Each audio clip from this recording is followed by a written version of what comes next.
তো এই হলো নারুটো অ্যানিমের 5টা সবচেয়ে কষ্টকর মৃত্যু। নাম্বার 5 আছে হিরোজেন সারুতোবির মৃত্যু। একবার ভাবো তো, হিরোজেন যখন নিজের রিপার ডেথ সেল চালিয়ে যাচ্ছিল, ঠিক তখন ওরচিমারু পিছন দিক থেকে তার শরীরে তলোয়ার ঢুকিয়ে দেয়। আর ভাবো ভাই, এত বড় তলোয়ারটা যখন ধীরে ধীরে শরীরের ভেতর ঢুকছে, তখন সেই মুহূর্তটা কতটা কষ্টকর ছিল। নাম্বার 4 আছে মিনেতো আর কুশিনের মৃত্যু।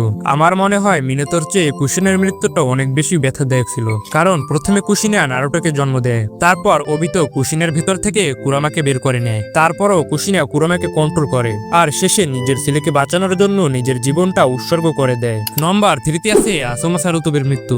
আসুমার মৃত্যুটা অনেক কষ্টের ছিল, কিন্তু যে জিনিসটা এই মুহূর্তকে আরো কষ্টদায়ক করে তোলে সেটা হলো নিজের চোখের সামনে নিজের মৃত্যু দেখা আর কিছুই করতে না পারা। নাম্বার 2 আছে জিরিয়ে সেইন্সের মৃত্যু।